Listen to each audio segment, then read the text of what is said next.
თავის დროზე ბევრჯერ ყოფილვარ ამერიკაში და ამის მოწმე ვარ. იქ მკურნალობდი და ვისვენებდი. სად არ ყოფილვარ?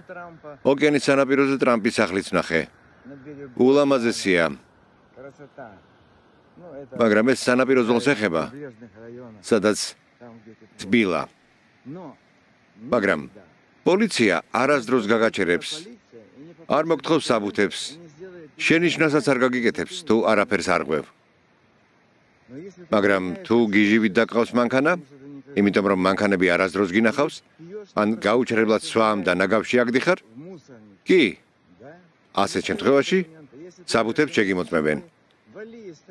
თუ არ ხარ ამერიკის მოქალაქე, წადი ქვეყნიდან, იმიტომ რომ გადასახადების გადამხდელების ფული ცხოვრობ. ღმერთო ჩემო, შეხედეთ კომენტარებს. ვინ წერს ამას? ვინ არიან ეს ადამიანები საერთოდ? ცხადია, უსაქმურები. და ნაკლებად სავარაუდო, რომ ისინი ამერიკაში ცხოვრებისთვის ადაპტირდებიან. მაგრამ ამით დავასრულოთ დროებით. ბრავო ტრამპ! ბრავო ტრამპ და სირცხვილი ევრონიუს.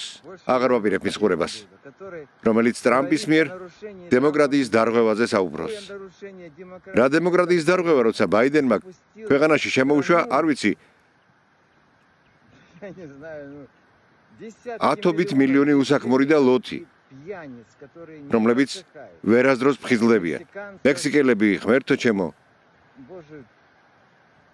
კუბელები, ყველა ეს ნაძირალა. ისინი ადამიანები, რომ ყოფილიყვნენ, რომლებსაც დემოკრატიულ გარემოში ცხოვრების უნარი გააჩნიათ, საკუთარ ქვეყანაში მოაწყობდნენ გადატრიალებას.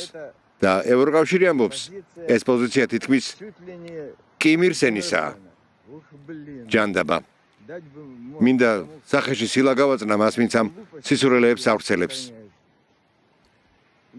მე არც ერთი პოლიტიკოსის მხარდამჭერი არ ვარ. არც თაყვანისმცემელი, მაგრამ თუ რომელიმე სახელმწიფოს ინტერესებსა და თავისუფლების ინტერესებზე ვსაუბრობთ, მაშინ რა თავისუფლებაა ნარკოდილერების შემთხვევაში? ყოველთვის ვამბობ, ბრავო.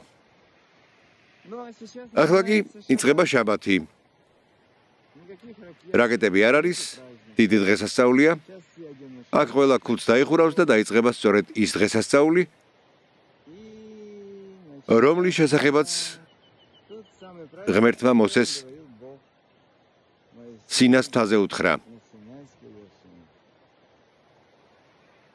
შაბათ შალომ მეგობრებო. წარმატებებს გისურვებთ ნახვამდის. ახლა სანაპიროზე ვსეირნობ და ევრონიუსს ვუსმენ.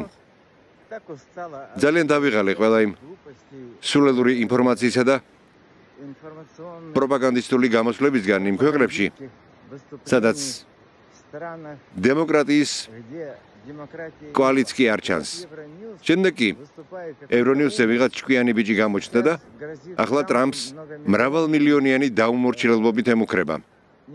რადგან ტრამპმა გადაწყვიტა ქვეყნიდან ყველა უსაქმური, მექსიკელები, კუბელები და სხვა სამხრეთ ამერიკელები გააძევოს. სხვათა შორის სამხრეთ ამერიკაში შედარებით დიდი დრო გავატარე. წარმოიდგინეთ, პუერტო-რიკო. დიახ, მგონი პუერტო-რიკო. ეს ზოგადად შეერთებული შტატების ერთ-ერთი შტატია.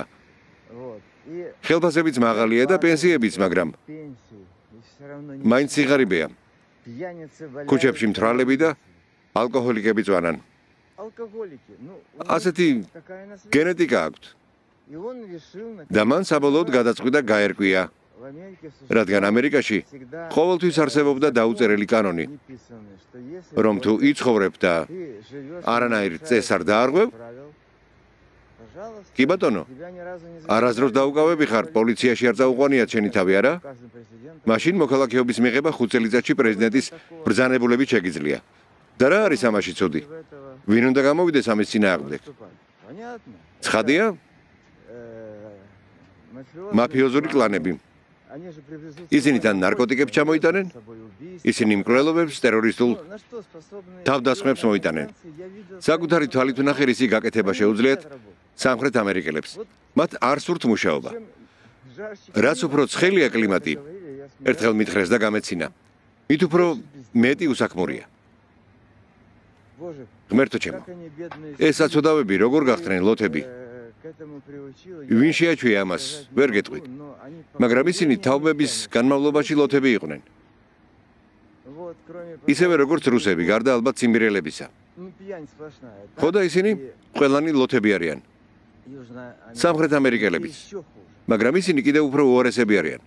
რუსები ლოთები არიან, მაგრამ ყოველ შემთხვევაში ნარკოტიკებს არ ეტანებიან. ძირითადად არ ახსვამენ. კოშმარია. ხო ჩახ ტრამპ.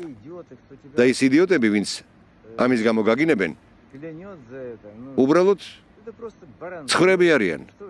რას უნდა ელოდო იმ ადამიანებისგან, რომლებსაც არ ესმით შინაარსი. ევრონიუსში ამბობენ, რომ დემოკრატიულ ნორმებს არღვევ იმ ადამიანების გაძევებით, რომლებსაც შეერთებული შტატების ტერიტორიაზე ყოფნის უფლება არ აქვთ. ესენი ნორმალური ხალხია? ლოთები, ნაძირალები